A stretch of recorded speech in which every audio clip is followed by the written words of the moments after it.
Assalamualaikum warahmatullahi wabarakatuh. Perkenalkan, nama saya Ayu Afriani, Program Studi Manajemen Pendidikan Islam, Institut Agama Islam Negeri Parepare.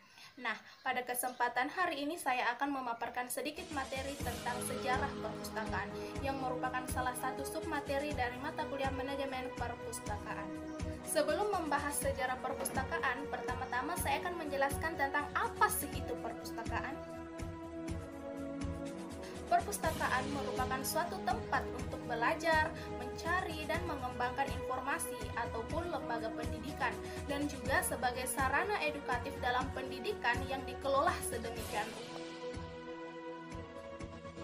Nah, sekarang kita akan membahas tentang sejarah perpustakaan. Sejarah perpustakaan dimulai dari sebelum Masehi. Pada sebelum Masehi, pengalaman yang didapat dari cara hidup nomaden dan kebutuhan informasi antar sesama membuat orang pada masa itu berpikir dan merekayasa bagaimana cara menyampaikan pesan agar bisa diterima kerabatnya. Bermula dari kebutuhan itu, mereka memilih cara menuliskan pesan yang berupa sandi atau syarat di batu-batu, daun lontar, atau pohon yang dipahatkan. Terbukti dengan adanya tulisan atau tanda yang dipahatkan di pohon atau di batu yang digunakan sebagai cantuman mengenai apa yang dikatakan manusia maupun yang diketahui seorang pada masa itu.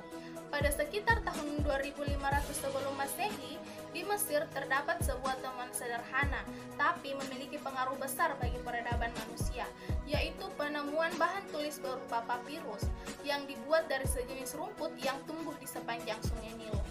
Rumput ini dihaluskan dengan cara ditumbuk, lalu diratakan, kemudian dikeringkan dan digunakan untuk menulis dengan menggunakan pahatan dan tinta. Nah, dari kata papirus ini berkembanglah istilah yang dinamakan paper, papier, papyrus yang berarti kertas. Kemudian selanjutnya yaitu sesudah Masehi. Hingga sekitar 700-an Masehi, papirus masih digunakan sebagai alat tulis. Kemudian mulai digunakan bahan lain seperti kulit binatang, besi, dan sebagainya. Sekitar abad pertama Masehi, jenis bahan yang mirip dengan kertas yang kita gunakan dewasa ini telah ditemukan di Cina. Sebelum temuan di Cina, di Eropa sudah digunakan kulit binatang seperti kambing, domba, biri-biri, sapi, dan binatang lainnya yang disebut parchment. Ketika kertas sudah dikenal, sementara teknik percetakan masih primitif, di Eropa Barat sudah dikenal sejenis terbitan bernama inscunabula, yaitu buku yang dicetak dengan menggunakan teknik bergerak sebelum 1501. Perpustakaan terutama di Eropa hanya menyimpan naskah tulisan tangan lazim yang disebut dengan manuskrip. Manuskrip pada umumnya berbentuk gulungan atau scroll.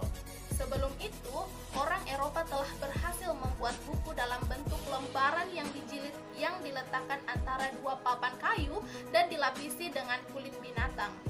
Buku semacam ini disebut dengan codex, yang berarti blok kayu dalam bahasa Yunani. Nah, yang ketiga yaitu abad pertengahan. Nah, di sini kerajaan Romawi runtuh. Pusat pemerintahan berpindah ke Konstantinopel, dan perpustakaan juga dipindahkan koleksinya yang berisi karya-karya bangsa Latin, religius Kristen, juga untuk kepentingan politik dan kebudayaan Eropa Barat dan Eropa Timur. Pada abad ke-5, Raja Theodosius mendirikan Universitas Konstantinopel dan perpustakaan dengan koleksi yang meliputi berbagai bidang ilmu seperti matematika, ilmu pengetahuan murni, hukum, arsitektur, dan seni. Kemudian pada abad ke-9, Raja Abbasid Al-Ma'mun dari Arab Saudi mendirikan sebuah perpustakaan yang terkenal dengan sebutan Rumah Kebijakan di Baghdad. Koleksinya yaitu meliputi ilmu kedokteran, matematika, ilmu pengetahuan murni, dan berbagai karya Plato, Aristoteles, Hippocrates, dan Galileo. Nah, sejarah perpustakaan yang terakhir yang saya akan jelaskan yaitu pada abad ke-17. Di sini, perpustakaan dijadikan sebagai tempat untuk mengembangkan ilmu pengetahuan, bukan hanya untuk melestarikan karya-karya orang pandai saja.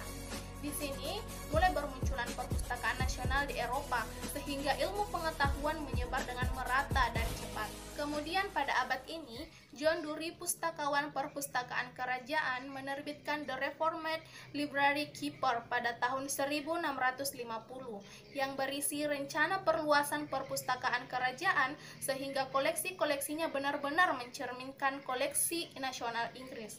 Nah, pada abad ini terlihat bahwa semangat ilmiah dalam memperbaiki isi koleksi, mengembangkan koleksinya benar-benar tercermin. Nah, itulah sedikit yang dapat saya jelaskan tentang sejarah perpustakaan yang dimulai dari sebelum Masehi, setelah Masehi, abad pertengahan, dan abad ke-17. Terima kasih. Wassalamualaikum.